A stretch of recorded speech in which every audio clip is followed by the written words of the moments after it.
yun na nga guys, dahil walang signal yung ating PLDT na nasa likod, yung PLDT natin dito walang signal, kaya ngayon pupunta tayo sa PLDT doon sa Antipolo para i-report yung nangyari dito na walang signal yung modem namin, yung router. Kaya kailangan ko pumunta ron i-report yung ang nito, yung pangyayari dito. At ito na nga guys, bago tayo pumunta doon sa PLDT, bago tayo mag-report, i-monitor muna natin to para makita rin ng mga personnel ng PLDT kung anong problema ng ating i-report. So ayan, so i-monitor natin siya ng mga 4 to 5 minutes muna kung talagang hindi na babalik. Oh God, please no! No! No! Kaya tambay muna tayo rito, monitor natin kung hindi na babalik yung all green na nakalagay dyan. I-monitor muna natin bago tayo pumunta. What the fuck?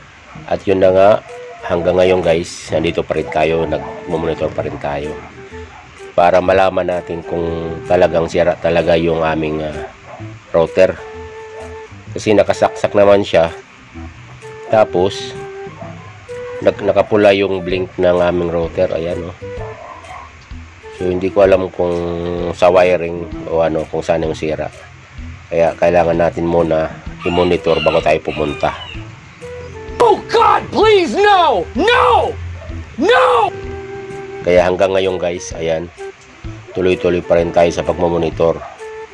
Mga 4 minutes lang tayo mag-monitor dito guys, o 5 minutes, para makita ng mga taga-PLDT na may problema talaga yung aming internet. Kasi yung telephone guys, wala rin. Pag inangat mo siya, inano mo sa tainga mo, parang dial tone lang. Wala siyang outgoing. Nung bawa makatawag siya, hindi siya makatawag. Panay lang siya, yung parang tot, parang ganon. Kaya hindi siya magamit guys. Kaya ang gagawin natin dyan, report talaga doon sa main office ng PLDT. Kasi mahirap pag walang internet guys. Lalo na dito sa amin, mahina yung signal ng lahat ng network. Oh God, please no! No! No! Kaya kailangan namin ng PLDT. Kasi lahat ng network namin na nakakabit dito sa aming cellphone, walang signal, mahina. Magkakaroon ka ng signal kung lalabas ka pa doon sa labas. Hindi naman time to time guys na magkahanap ka ng signal, lalabas ka, di ba? Ang hirap naman nun. Oh God, please no! No! No! Kaya punta muna tayo sa PLDT. Ayan guys, monitor pa rin tayo. Basta mga 4 to 5 minutes tayo magmamonitor muna dito bago natin puntahan yung PLDT, para talaga sure tayo na sira yung ating internet. Kasi mahirap kung halimbawa punta tayo ron tapos pagbalik natin okay na, parang nakakahiya at saka nakakapagod din guys, kasi malayo din yung PLDT. Oh God, please no! No! No! Kaya ngayon, bago tayo pumunta, siguraduhin muna natin na talagang hindi na babalik yung internet connection. So ayan, tuloy-tuloy pa rin yung blink niya guys ng pula. Nakasaksak naman yung natin doon sa likod. Okay naman lang lahat, din ako naman ginalaw yan, kaya ganun pa rin. Kaya ayan na nga guys, umalis na tayo. Nandito na tayo sa kalsada, papunta na tayo.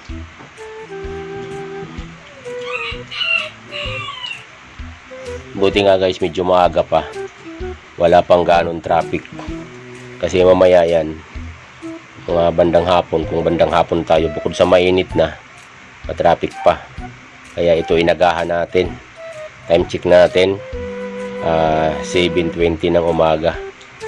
Ayan, para mauna tayo sa pila doon guys, kasi pagdating doon pila din. Kasi pangatlong report ko na to. Kasi dati ganoon din ang nangyari.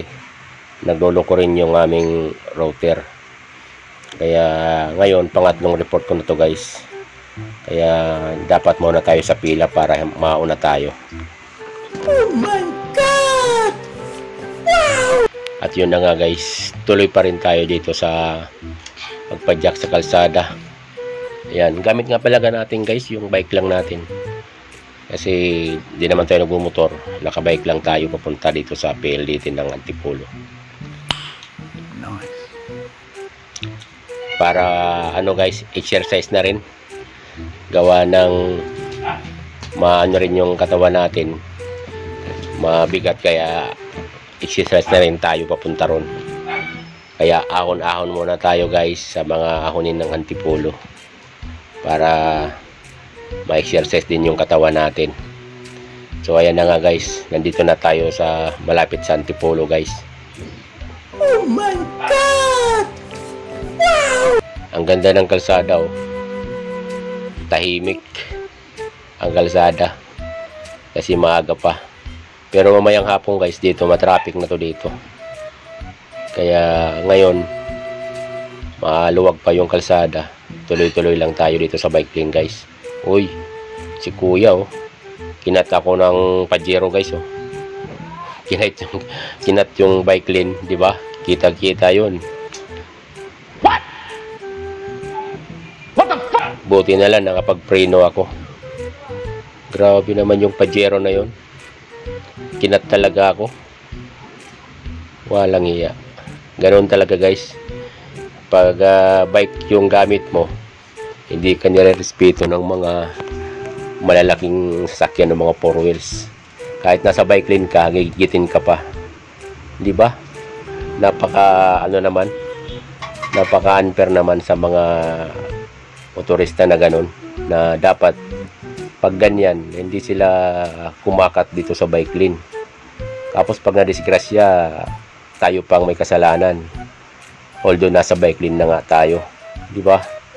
Grabe naman yun, kitang-kita nyo naman. Oh my God! Wow! Talagang kinat tayo sa bike lane. Shout out kay Pajero na yun. Kaya dapat talaga guys, dubling ingat dito sa kalsada. Kasi hindi natin alam yung pangyayari kung biglaan.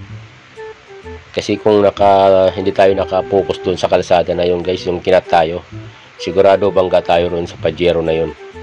Tapos tayo sisisihin kasi tayo nasa likuran, di ba? So siya naman yung pumasok sa bike lane. Dapat tulad nito guys oh.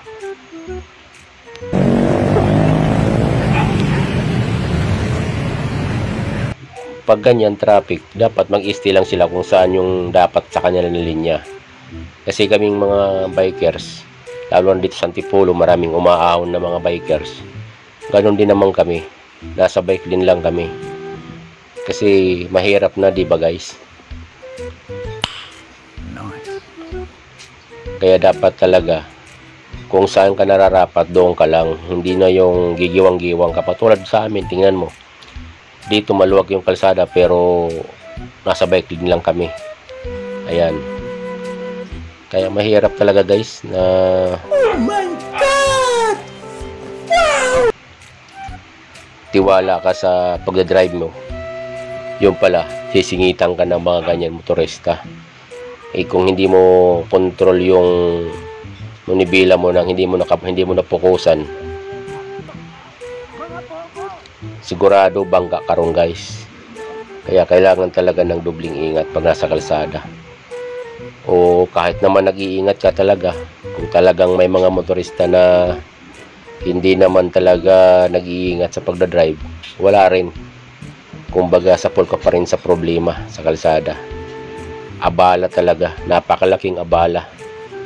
Kasi una, kung halimbawa ganyan, bisikleta yung gamit mo, manidisgrasya, masisira bisikleta mo, abala sa'yo kung yun ang pang-araw-araw mo na pang-transportasyon. Kasi tayo,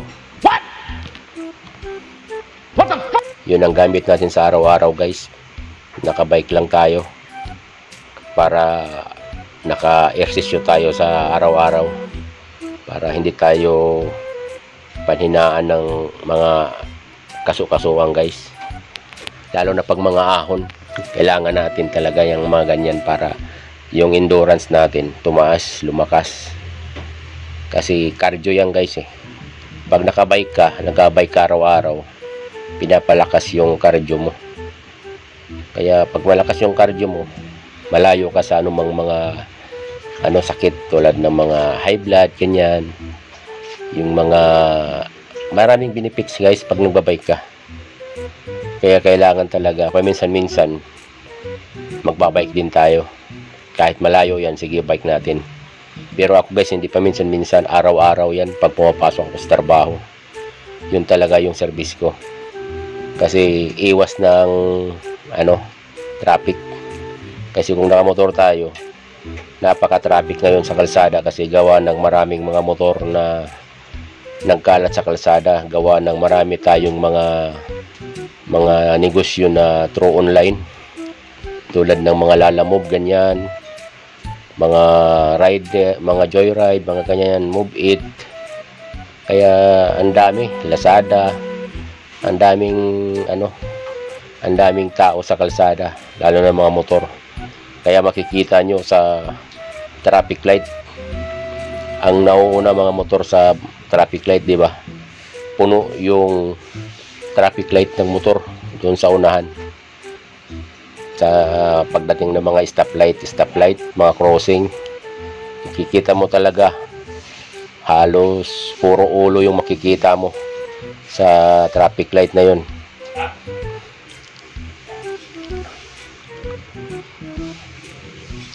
Kaya mag-ingat lang tayo guys, kasi hindi lang tayo yung nasa kalsada tulad niyang ihinto o dito sa may bike lane tayo sa gilid lang, kasi kung dadaan tayo dito ng ayan, matraffic guys, sobrang traffic dito. Ayan,